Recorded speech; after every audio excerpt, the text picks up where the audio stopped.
اللہ نے عورت کو حکم دیا, مسلمان عورت کو, کہ اگر تمہیں طلاق ہو جائے تو تمہارے پیٹ میں اگر حمل ہے, اس حمل کو, اس پریگننسی کو تمہیں چھپانے کی اجازت بولیں نہیں ہے, اگر تم اللہ اور آخرت پر ایمان رکھتی ہو. یہ بھی ہوتا ہے آج کل, کیونکہ اس معاملے میں مرد عورت کی زبان پر اعتماد کرتا ہے. اگر ایک مرد نے کسی عورت کو طلاق دی, عورت کو اگر حمل ہے وہ چھپا لے گی اور وہ بتائے گی مجھے مینسز آنا شروع ہو گئے. مرد یقین کر لے گا, بھائی 3 مینسز گزر گئے, عدت ختم. کسی اور مرد سے نکاح کرے گی, اس کو بتائے گی بھائی میری عدت پوری ہو گئی ہے. اس بات کا امکان ہے کہ وہ بچہ کسی اور مرد کے کھاتے میں ڈال دے. مرد تو نہیں دیکھ رہا کہ واقعی عدت ختم ہوئی ہے, یہ تو یہ عورت جانتی ہے اور اللہ جانتا ہے. تو اس معاملے میں اللہ نے حکم دیا عورت کو کہ وہ خیانت بولیں نہیں کرے. مردوں کو اللہ نے حکم دیا کہ جب بھی کسی عورت کو تم طلاق دو گے تو اس کا مال چھیننے کی تمہیں اجازت نہیں ہے. لا یحل لکم ان تأخذوا مما آتیتموہن شیئا, جو کچھ اس کو دیا ہے نا شادی سے پہلے, ایک دھیلا بھی واپس لینے کی اجازت بولو نہیں ہے. آج جہیز بھی جو وہ اپنے گھر سے لائی ہے نا وہ بھی ہتھیا لیتے ہیں, اپنے دیے ہوئے گفٹ تو واپس لیتے ہی ہیں, جو وہ اپنے گھر سے لائی ہے وہ بھی ہتھیا لیتے ہیں. یہ سارے قرآن کے احکام ہیں جس کی آج دھجیاں اڑائی جا رہی ہیں, کیونکہ ان احکام کا لوگوں کو علم ہی نہیں ہے. لوگ محرم میں کربلا, ربیع الاول میں جو مخصوص بیانات ہوتے ہیں وہ, یعنی سیزن وائز چل رہے ہوتے ہیں ہم لوگ.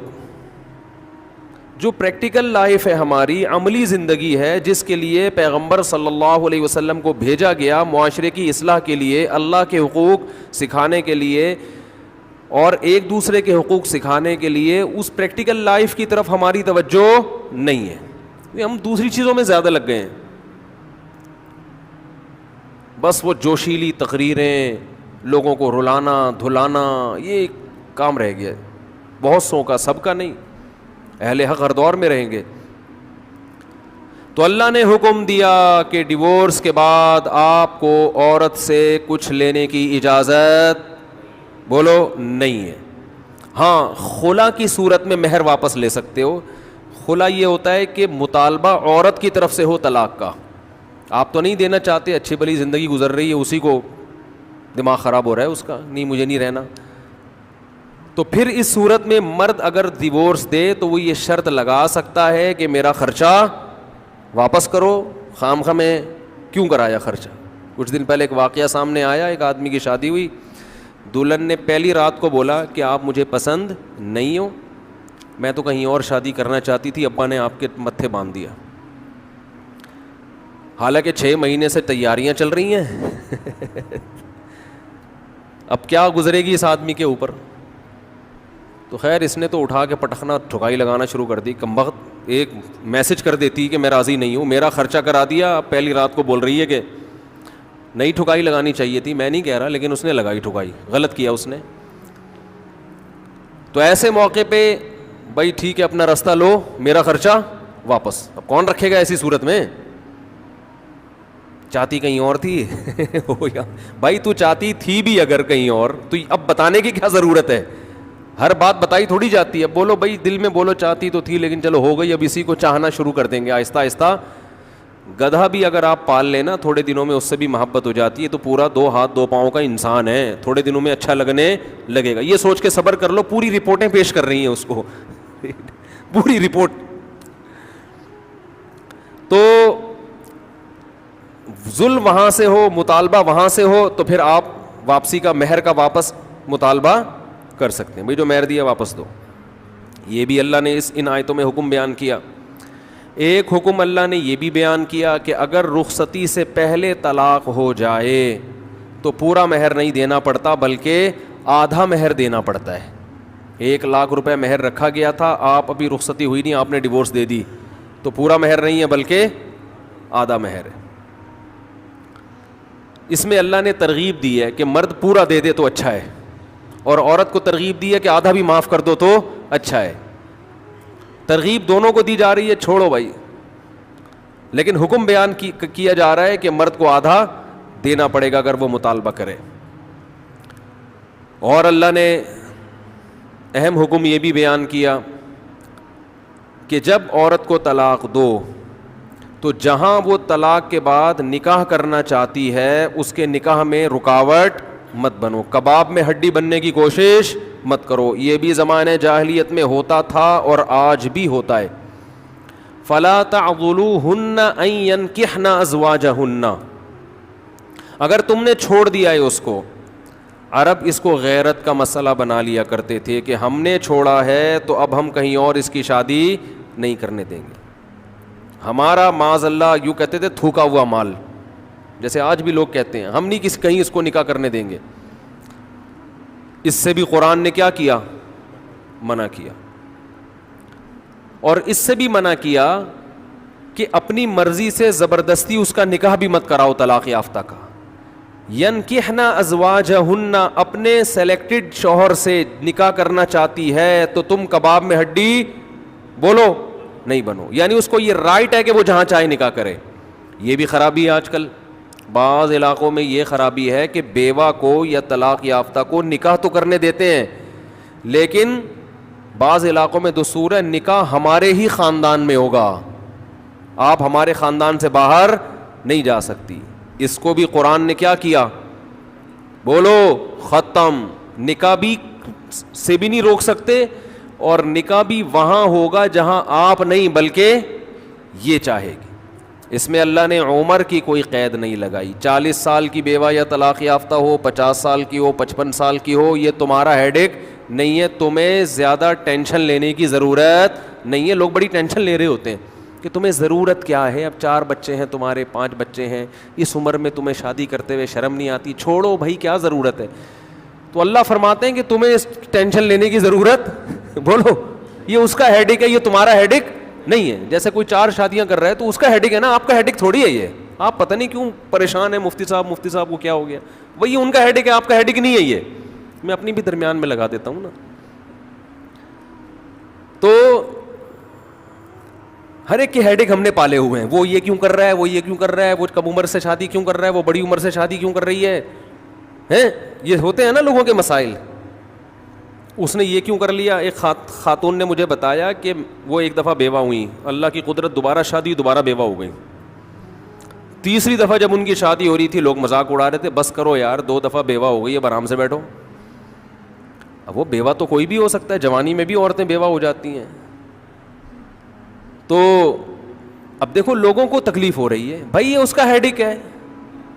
اچھا لوگ اس سے شادی کرتے ہوئے ڈر رہے تھے ان سے کہ میں بھی پھر میں نہ مر جاؤں. تو اس کا اس سے کوئی تعلق نہیں ہے.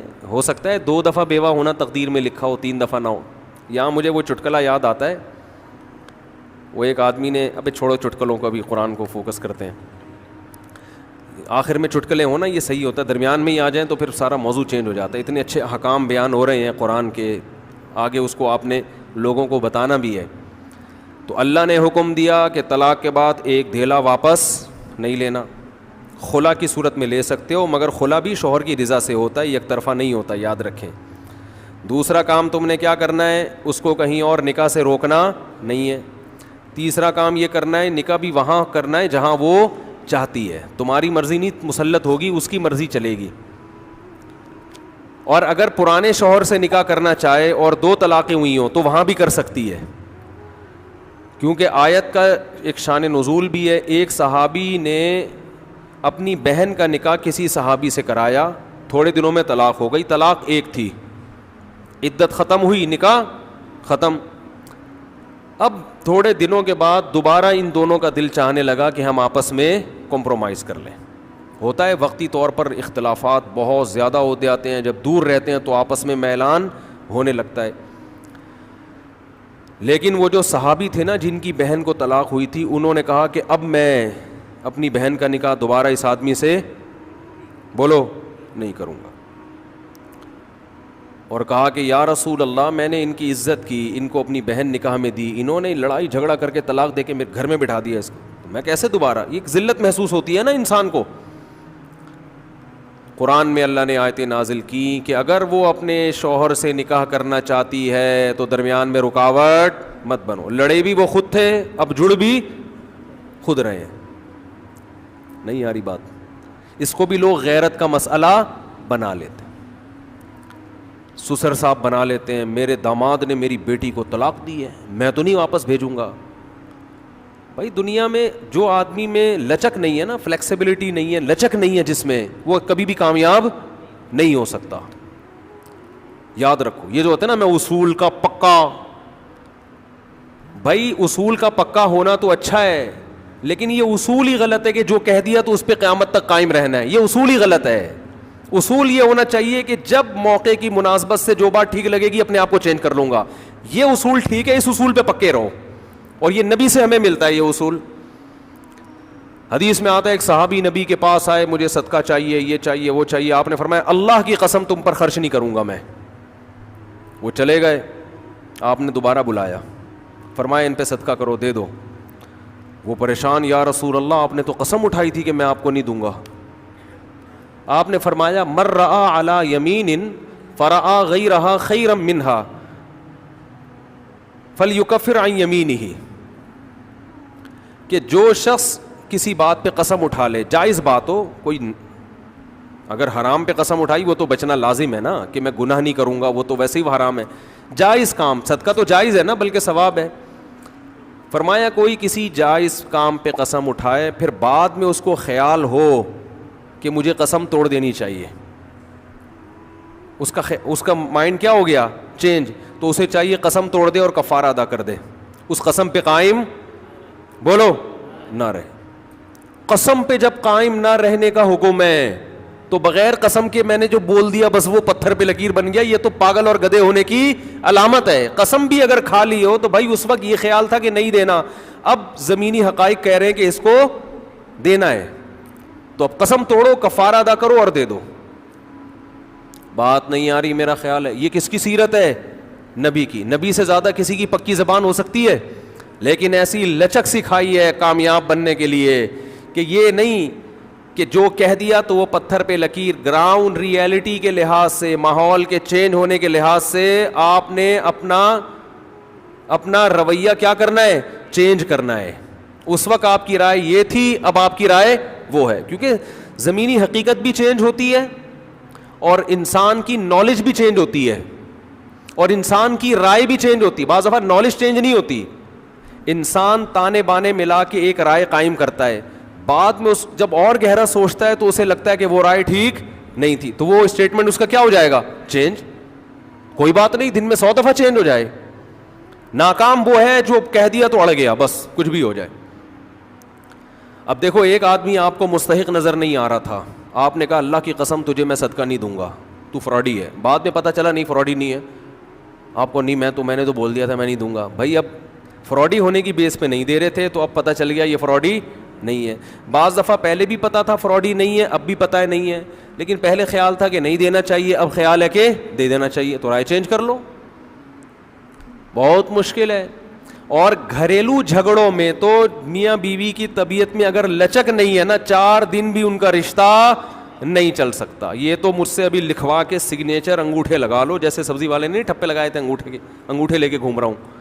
لیکن آپ انگوٹھے نہیں, آپ مجھے پکڑ لینا, میں کہاں بھاگوں گا. وہ جب بھی انگوٹھے کی بات آتی ہے مجھے وہ سبزی والا یاد آتا ہے جس کو میں نے بزنس کے لیے پیسے دیے تھے, اور اس نے ایمانداری میں اسٹیمپ پیپر پہ اپنے انگوٹھے لگا کے دیے تھے. جب وہ پیسے لے کے بھاگا تو 3 سال میں نے وہ انگوٹھے سنبھال کے رکھے. اب لوگ مجھے کہتے ہیں نا وہ فلاں آدمی کو میں اتنے کروڑ روپے دے رہا ہوں تو اتنا ایماندار ہے, میں تو اسٹیمپ پیپر پہ لکھوا رہا ہوں اور انگوٹھے بھی لگوا رہا ہوں. میں کہتا ہوں یہ انگوٹھوں کا تذکرہ میرے سامنے مت کیا کرو, انگوٹھوں سے کچھ بھی نہیں ہوتا. بندہ اگر 2 نمبر ہے, اسٹیمپ پیپر بکری کو کھلا دینا, کسی کام کا نہیں ہے یہ اسٹیمپ پیپر, عدالت سے بھی نہیں نکلوا سکتے. سمجھتے ہو, لکھوایا کرو ضرور, لیکن اس سے ہوگا کچھ بھی نہیں. عدالت انگوٹھا دیکھ کے بولے گی بس ٹھیک ہے انگوٹھا, اب انگوٹھے کو پکڑ کے جیل میں ڈال دو, بس انگوٹھے کو دیے تم نے پیسے. بندہ تو پکڑائی میں آئے گا ہی نہیں, آ بھی گیا تو کچھ بھی نہیں کر سکتے. عدالت کہے گی دیے کیوں تھے. تو پیسہ دینے سے پہلے 100 دفعہ سوچا کریں. خیر.